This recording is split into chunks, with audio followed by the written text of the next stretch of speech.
Please raise your right hand and repeat after me. I, Donald John Trump, do solemnly swear.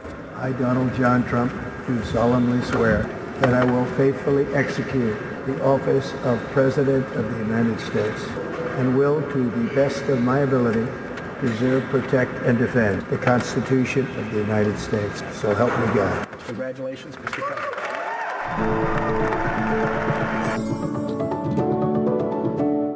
Every 4 years on January 20th, the President-elect and his cabinet take office, and this is done through a ceremony called inauguration.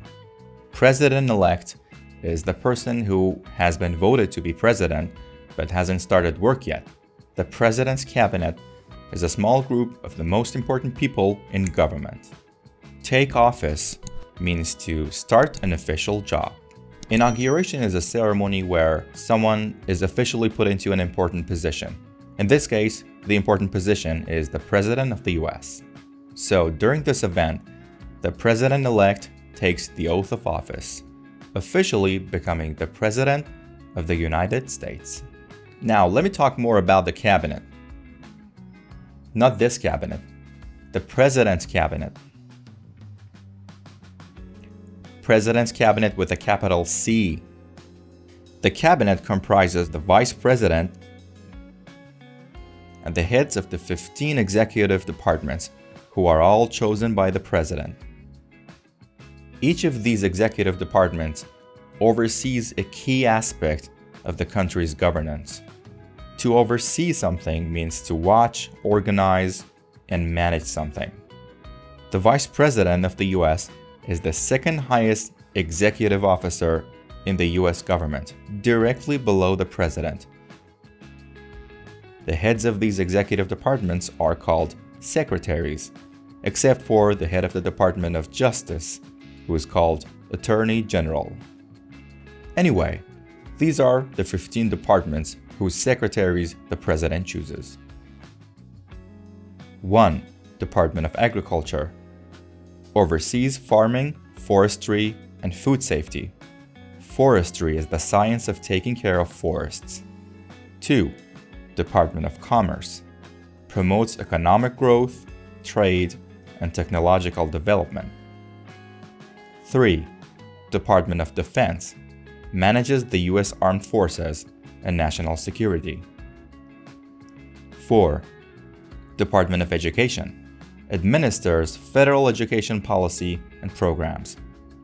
Administer means manage. Federal means relating to the central government and not the government of a region. Policy. The policy of a government or a company is the ways they prefer to do things and deal with matters. What is exactly a policy? Let me give you an example. Imagine that you want to buy something from an online store. Their policy is that you can ask for a return within only 7 days after you receive a product. Now, you buy the product and use it for 10 days, and then contact the website saying that you want to return the product. They would probably tell you that it's not their policy to accept any returns after 7 days. So, do you get the meaning of policy? So in this case, federal education policy is a set of ideas and rules that indicate how the department needs to deal with education, and those rules come from the central government. Number 5. Department of Energy oversees energy policy and nuclear material safety. Number 6. Department of Health and Human Services manages public health and welfare programs. Welfare means physical and mental health and happiness. Number 7. Department of Homeland Security protects the country from internal and external threats. Homeland is the country you were born in this case, the US. A threat is something that can be dangerous to you. Number 8. Department of Housing and Urban Development addresses housing and urban development. Housing is buildings for people to live in. Urban means relating to a city or town. In this case, urban development means the development of cities and towns. To address means to give attention or to deal with a matter or problem. Number 9. Department of the Interior. Manages natural resources, public lands, and Native American affairs. Affair is a situation or subject that is being dealt with or considered.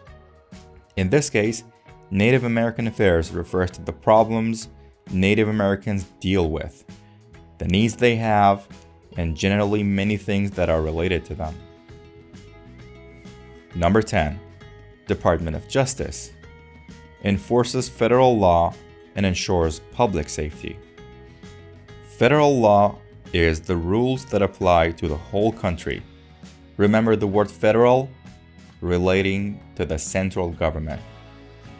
To enforce a law means to make people obey a law.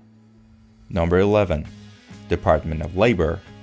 Protects workers' rights and oversees labor policies. Labor means workers, especially people who do practical work with their hands. Number 12.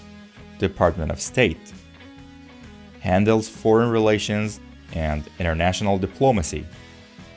Diplomacy is the management of relationships between countries. Number 13. Department of Transportation. Oversees transportation systems and infrastructure. Infrastructure is the basic services that a country needs to work effectively, such as electricity, water, workforce, etc. Number 14. Department of the Treasury. Manages federal finances, including taxes and government spending. Treasury is a place in a castle, church, palace, etc., where money or valuable objects are kept. Number 15. Department of Veterans. Provides benefits and services to military veterans. A veteran is someone who has been in the armed forces during a war. So these are the 15 departments of the government. But apart from these departments, the president also chooses individuals for other key administration positions. For example, the White House Chief of Staff, who is the highest-ranking employee of the White House. The FBI Director, who manages the FBI, or the Federal Bureau of Investigation, which is an agency that deals with national security and criminal investigations. The CIA Director, who leads the agency that is responsible for gathering information about foreign countries and their activities to help protect U.S. national security. The Border Czar, who is responsible for overseeing policies related to border security and immigration. Czar is someone given powers to deal with a job. The U.S. Ambassador to the United Nations, who represents the United States at the UN. So I think now you know a lot about the US government and how it works. Hope to see you again. Please subscribe for more lessons. You can be in touch with me here on YouTube, by email, or on Instagram.